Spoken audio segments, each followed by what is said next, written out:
మీరందరూ ఎలా ఉన్నారో నేను బాగానే ఉన్నాను. సో మనమైతే ఈరోజు కలగూర వండుకుందాం. ఎలా వండుకోవాలో చూద్దాం. పోపు వేసుకొని దాంట్లో పసుపు, కరివేపాకు వేసుకోవాలి. వేసుకున్నాక మేము ఏవైతే కట్ చేసుకున్నామో అన్ని వెజిటేబుల్స్ అన్ని రకాలు వేసుకోవాలి. ఆకుకూరలు ఉంటే కూడా వేసుకోవచ్చు, ఇంకా బాగుంటుంది. అండ్ మా చెట్లకు వచ్చిన వంకాయలండి అవి వేసుకున్నాక మొత్తం అన్నీ మిక్స్ చేసుకొని ఉడికేదాకా మూత పెట్టాలి మంచిగా.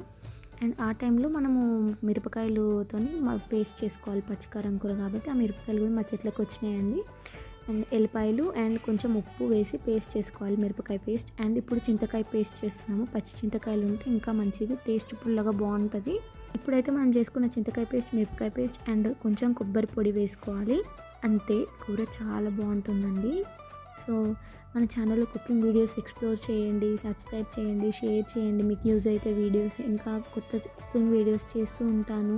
ఇప్పటి వరకు సబ్స్క్రైబ్ చేసి సపోర్ట్ చేసిన వాళ్ళందరికీ చాలా థ్యాంక్ యూ అండి.